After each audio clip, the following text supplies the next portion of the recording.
Hello and welcome back to another video. In this problem, we're told a pharmacy sells a certain type of medication in 1 decigram doses, whereas based on the information shown, 3 kilograms of the medication contain how many 1 decigram doses. So we have to convert 3 kilograms into the number of decigrams that are in it. So what we have to do is we have to multiply it by a conversion rate, where we say, okay, 1 kilogram is equal to 1,000 grams. So if we multiply it by the fraction, 1,000 grams, over 1 kilogram, what is this doing? Well, this is kind of taking the number 6 and multiplying it by 4 divided by 4. 6 times 4 divided by 4, well, that's just 1. 4 divided by 4 is just 1. So this is 6 times 1 is 6. So we're not actually changing the value of 6.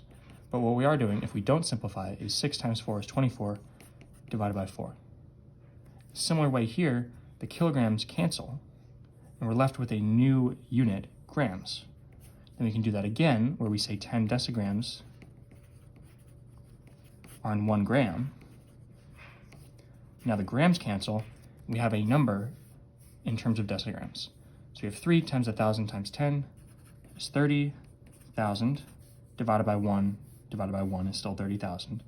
Decigrams, this is the number of decigram doses that are in 3 kilograms of medicine, 30,000. B is going to be your final answer. As always, thank you for liking and subscribing, and I'll see you in the next video.